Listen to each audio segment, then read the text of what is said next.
I'm going to change a little bit the focus of what we are talking about. And I'm going to change focus right now from you to your clients a little bit. Because it's not necessarily, you may look right now and saying is what we're going to talk about next does not apply to me as a business person. Correct. But it applies to your clients.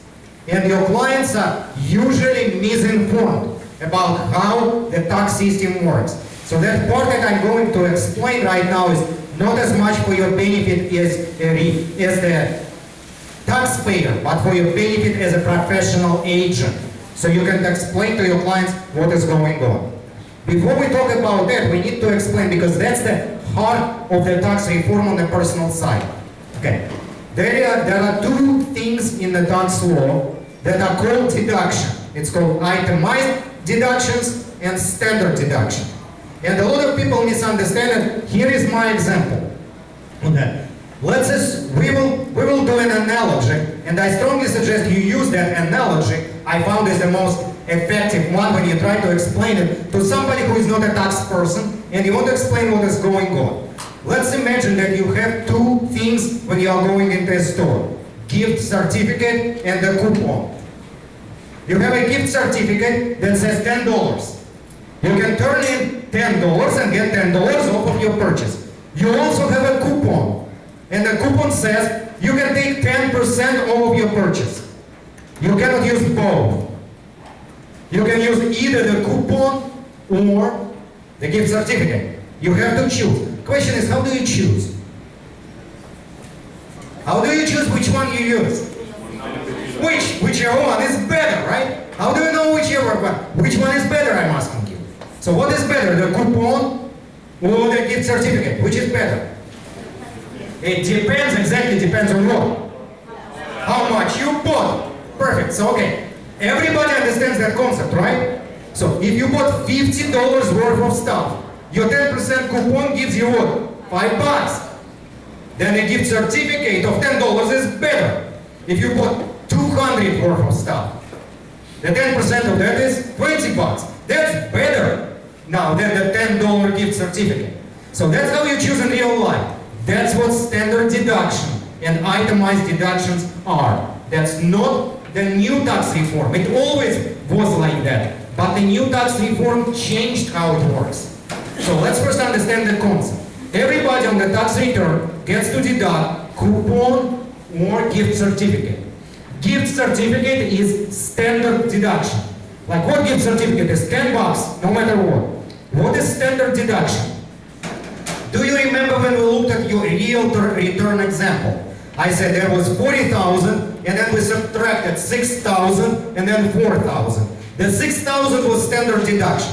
So everybody got 6,000 standard deduction of 6,000 gift certificate. If you are a married couple, 12. So married couple takes of $12 of 12,000. 12,000 gift certificate. Single person, 6,000 gift certificate. Also you have the coupon option. The coupon option is itemized deductions. This is how it works. You add up all your purchases, so to speak.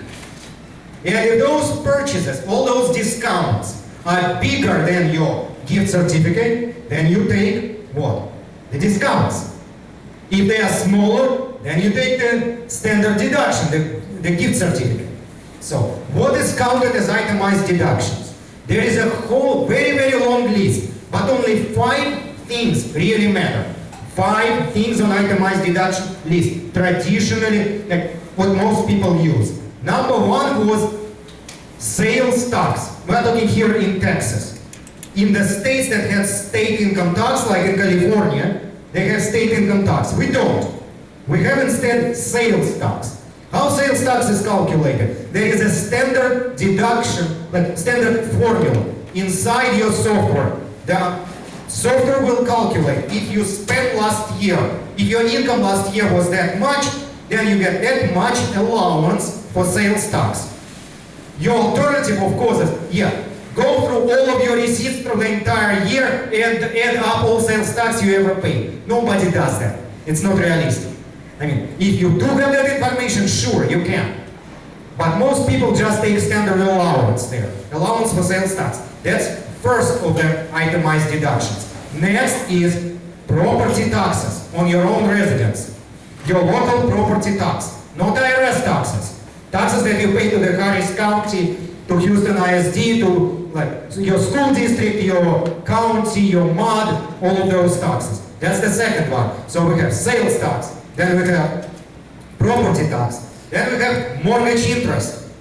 Number 3 is mortgage interest on your personal residence, not on investment properties, on your personal residence.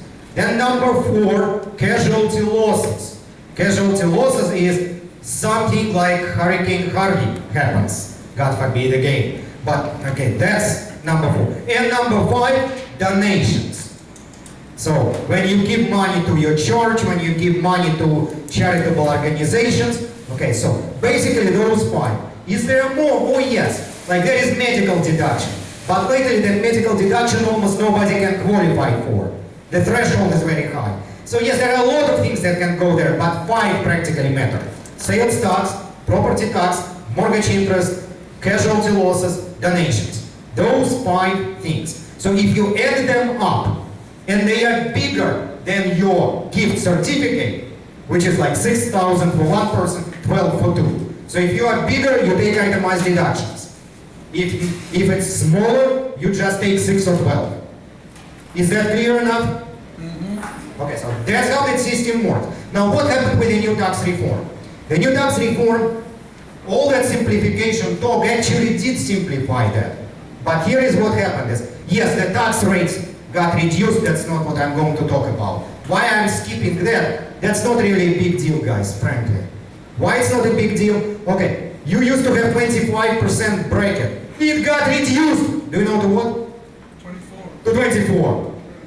Okay, yes, it's less taxes, I don't complain, but it's not a reason to, go on the street and have fireworks. Oh, my 25 is now 24, wow.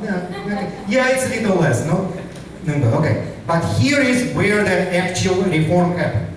They restricted or removed a bunch of those itemized deductions. So remember those 5 we are talking about. So let's start from the top. It was sales tax and then property tax. What they did to that is the 2 of them combined are now limited to 10,000. The 2 of them combined, sales tax plus property tax, together cannot be more than 10. Now, does it affect your clients or yourself? Maybe. Because if your house, imagine that, if you are making around 100 grand, like your family income, on that 100 grand you will maybe have about 3,000 of the sales tax. And now if your property tax on your house is 8 plus 3 is 11. Okay, you can only take 10. Now, in Texas, fewer people are affected. You know why California and New York are mad? Because their state tax alone is bigger than 10,000. So they're saying, wait a second, we have state tax already bigger than 10. And then my houses have another 20. I have 30 total, and I can only take 10 now. And the new reform says, yep, that's what we did. Only 10 combined. Again, does not affect investment properties. In fact, affects your own house. So that's the first thing that got changed there. Then next on the list was mortgage interest. Did mortgage interest get changed? Yes, it got restricted too. As realtors, you have to very clearly understand what happened.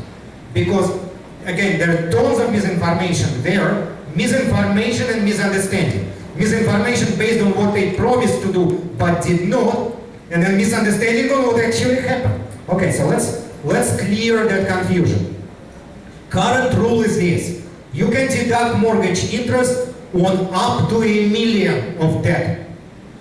So if you have $1.5 million house and you have a mortgage of $1.5 million, only 2/3 of that are deductible. 2/3, because up to $1 million. If you have debt past $1 million, you can only take deduction on $1 million worth of debt. The new law restricted it to $750, dropped that a little bit. So only $750. So people say, oh wait, now I can deduct less. No, you can deduct the same. Because if mortgage already existed, it does not change. The rule applies to the new debt. Okay. If your client has a big mortgage that had a million, like you have a client with $1.5 million house, he had a mortgage of $1 million, that mortgage is still fully deductible. Yeah, it's more than the new threshold, but it's grandfather. It does not change the old one. It's the new one. So somebody buys $1 million home right now, finances $1 million, only $750 of that is deductible under the new rules. So does it affect your clients? Yes, it does, but you need to understand exactly how it works. Second part of that which got people confused, but that law existed before, and it's very interesting that so few people actually understood that. You can only deduct interest on what you paid to purchase house. Cash out refi does not count. A lot of people didn't know that. That's not the new law. That's the old law and the new law still. Which means that you bought a house for $500 at some point. Then it went up in value and you refined it for $700.